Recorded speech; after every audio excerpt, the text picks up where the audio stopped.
Okay. Good morning, you guys. This your girl Tiffany coming through here live in effect. So I felt very compelling to talk about this subject. I've been wanting to get on it for a long time, but I didn't even get around to it. But I want to talk about this whole thing about people saying stuff about disease or biochemical weapons, right? Meaning that disease are supposed to be made out of laboratories, like the viruses that we're going through, such as the pandemic that we currently deal with, like the COVID and all that. It's supposed to be created out of some type of laboratory and put into the population. All right. So we don't know how true that is, okay? We don't know how true that is at all. We don't have enough information to say that or to validate that that's what is going on currently or that's what they do. But if we're going to talk biochemical weapons, right? If we want to be technical about it, the biochemical weapon is environmental pollution. The biochemical weapon is contamination. So, when your environment is contaminated, right, and is a lot of environmental pollution, that brings about disease.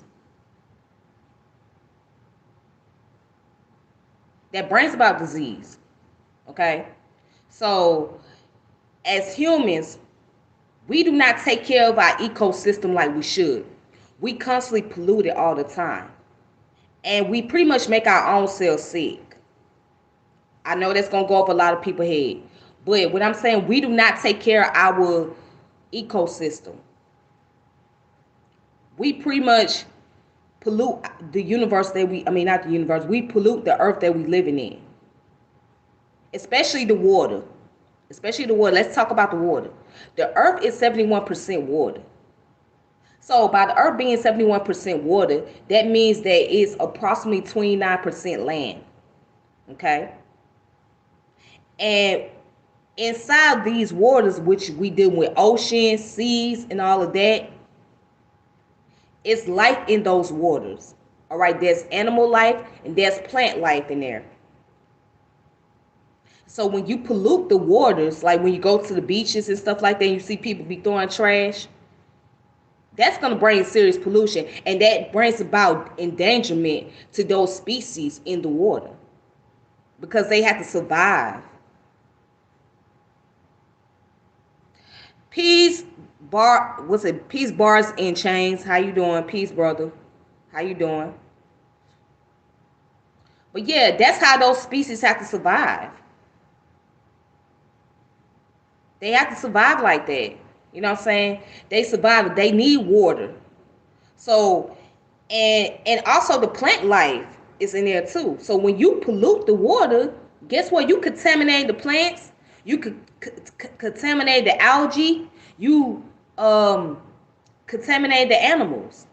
So guess what? And you also decreasing the amount of oxygen you receive because that's where you get most of your oxygen from. Not on land. You get most of your oxygen from the life that's in the water, the marine life.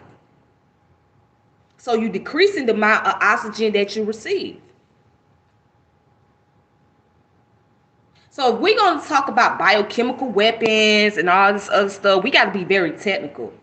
We got to be real technical about this. Okay? Let's get technical. The primary biochemical weapon is pollution and contamination. Now, if we stop contaminating and we stop polluting the earth, then we won't have to, then there's less chance for us to get in contact with viruses like the COVID and the Delta and the Omicron, however you say that shit. We have less chance of worrying about viruses. But the more you pollute, the more disease is going to be on the rise. And especially if you living in a very impoverished area, right, where there is a lot of that going on, you're going to be more than likely contracting diseases because it's going to deteriorate your health. Let's look at, for example, all right, and I'm just going to say this and I'm going to get off of here because I'm trying to make this a quick video, okay? Let's say, for example, like tuberculosis. Tuberculosis was a serious disease back in the 40s and 50s and 30s. So, tuberculosis deal with like respiratory issues, right? It affects the lungs and all of that stuff. Okay, so if you caught tuberculosis in that time period, especially as an African American, you did not have a chance of surviving.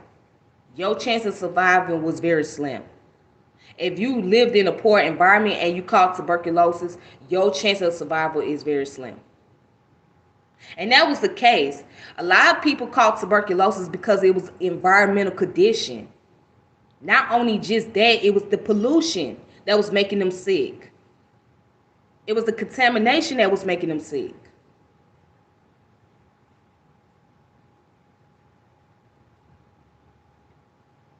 It was. And these people did not have adequate health care. They didn't have access to go to the hospital and get the penicillin or the vaccines and all of that. They didn't have access to that. So they had to live in their own sickness. So it was economic deprivation and also social deprivation that kept them from getting access to treatment.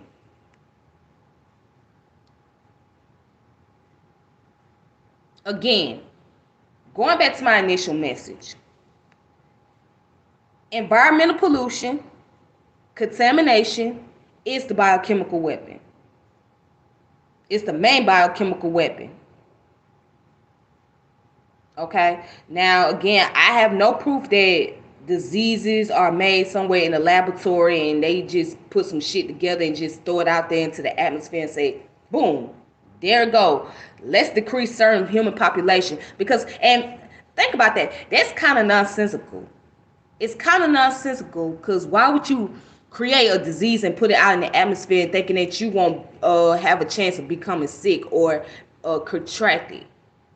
Just think about it. Let's just use logic here. If I was to make a disease, right, and I put it out into the atmosphere, what makes me think that I won't get sick or won't contact it? What makes me think that I won't be affected by this very disease? This same type of disease that is put out to the atmosphere. So it kind of like, it really don't kind of make sense right there. Like, I think that, yes, government have power to do things, but I think we giving the government way too much power. Way, way, way too much power. I think we giving the government way, way too much power. And we're not really thinking on the surface.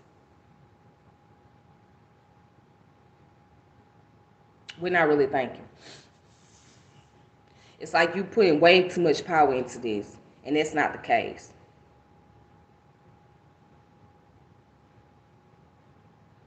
That's just not the case. So there's no telling how long we're going to deal with this COVID.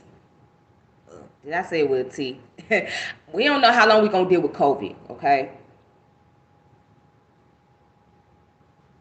And it's like we take the vaccines, but the vaccines is not going to give 100% cure to the body, okay? It's only going to do enough to boost the immune system up, right? To be able to fight off the pathogen. That's all it can do. It doesn't do 100%. So the rest of the work got to come from making sure that you eat healthy, make sure you wash your hands, put on your mask, you know what I'm saying, take your vitamins, drink you some minerals, get you some protein, your irons, all that stuff. Like I said, that's why I believe in integrative medicine. But other than that, yeah, I just wanted to come on here because that was on my mind all night. And I meant to do this video a while back, but I felt that I just needed to come on here and speak on that. So yeah, I think that the whole biochemical weapon laboratory creation of disease is like a bunch of exaggeration. It's a big exaggeration because there's not enough evidence to validate it. So that's just where I stand. All right, y'all. So I'm about to go ahead and get off of here. I just want to talk to y'all real fast and quick.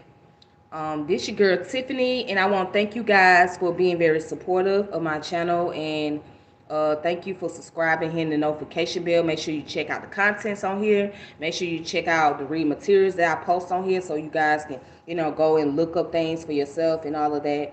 And until next time, peace and power elevation. And I'm checking out.